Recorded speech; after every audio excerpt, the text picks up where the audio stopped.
brother used to rhyme. Used to see him spit, switch flows and whole nines. Seen the same bro catch case the whole time. All that made me wanna do was continue his prime. As a youngin', all I wanted was to be that nigga. All they did was look at you and be like, he that nigga. Older brother, older son of Papa, one I would look up to in the source. Hoping that one day you be the one I would turn into.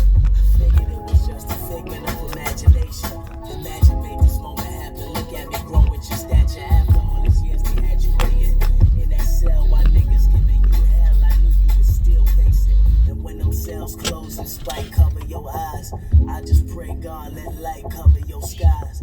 Hope you're in the stress and don't mess with you inside. Keep holding your head high. It's a blessing in the stars, my nigga. Things always go, always go your way. I know everything that shining gold.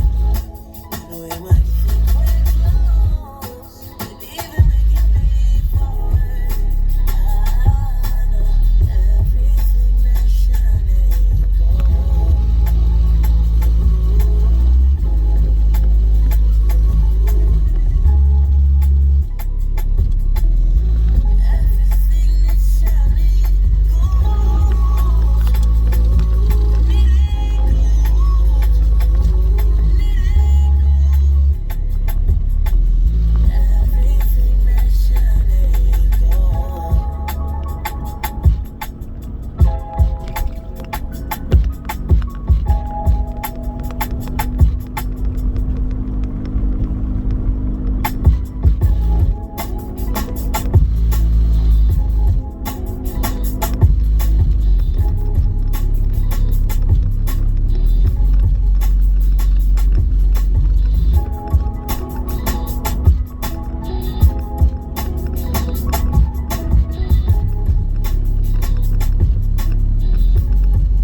everything that's shining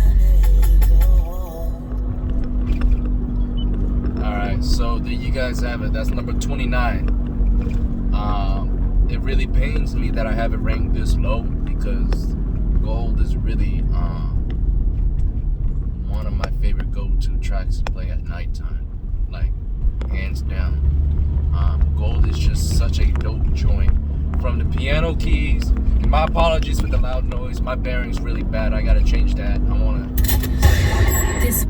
I wanna say in about a week or two, I'm gonna change that.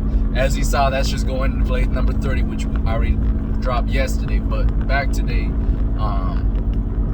to 29, I feel like it's a good spot because I'm still to this day, I'm still missing that second verse. I know he meant to let the instrument play out with the second verse, which leads into the hook.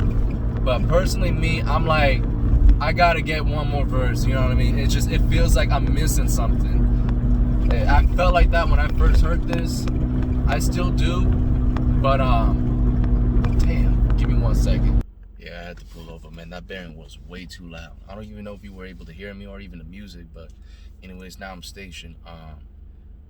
It definitely dissatisfies me personally to have this track, listed as low as it is. Honestly, I feel like, to me, it feels like a top 10 track. And that's why I really took a long time to finally drop this and roll it out, because there's just too many good joints out there. You know what I mean? So honestly, like, I can't fault you if you feel like I have this too low either. You know what I mean? There's gonna be a couple songs you're gonna be mad that I don't have on this list, and I don't blame you at all. At all. That being said, as long as you're not touching anything going past I told you, then I think we're good. You know? Alright, my bad, excuse me. New Toronto 2 and Chick State 4. But either way, you know what I mean? Like, it's just from that time, man, really, this 4 or 5 year span where he was really just churning out, man. I mean, like, some of the most dopest tracks I've heard. This was one of them. I mean, it's just how he carried his cadence when he did his performance. It was just unique. It was something that caught your ears, you know, when he was going like, whoa, yeah, oh, you know what I mean? Little things like that, how he was just killing it, you know? The hook was so dope. I mean, to me, it's a signature one. It's definitely, I think, one of his best hooks that he's done on his joints. You know, and the first verse where he really dedicated to his incarcerated brother. I forgot what was his name. I think it was Wolf Star. I could be wrong. But like, he had a rap name or a stage name. I remember checking out his I think it was at a tape, or I don't know what it was, but it was like some, like, just a compilation of tracks, and I heard it, and he was like whispering and rapping really freaking fast, and it kind of felt like he was listening to Tory in a sense. It sounded like him, but it was his brother rapping, and I was like, damn. And I think he mentioned it maybe in one of the interviews, I think when he was during like the Lost Cause era, when he was talking about his brother being incarcerated, and Gold was just all about, like, kind of like him penning a letter to him, and that was like his message, you know. And I felt like that was very wholesome. Like, this track really feels wholesome just based on that one verse alone. And to me, that definitely deserves to be on the top Trenta list. I can't. When you realize the songs I left off,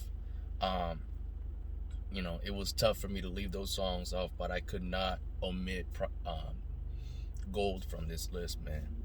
Like I said, I think it's definitely, for me, I would definitely put it higher if I got a second verse.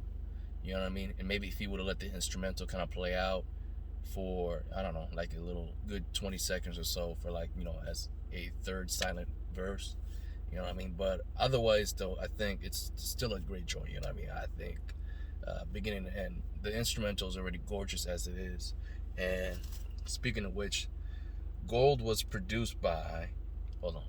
Oh yeah, this was definitely a solid triplet of producers here.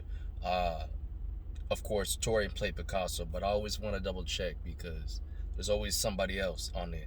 Noah Breakfast, hands down, I think one of the best producers Tory has worked with outside his, you know, consistent group, man. I think Noah Breakfast, alongside Daniel Worthy, We Did It, of course, Sarah J, and of course, when they were still together, the Mechanics. I'm saying of course too many times, but you know what? I'm asking for seconds and thirds and fourth when I hear these guys work together.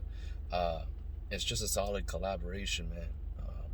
But yeah, so those are the guys that were involved with producing this amazing and majestic track. I feel like it's definitely one of the best instrumentals or beats that Tory has ever hopped on. And like I said, the performance, the cadence on the hook is really genuine and like none other.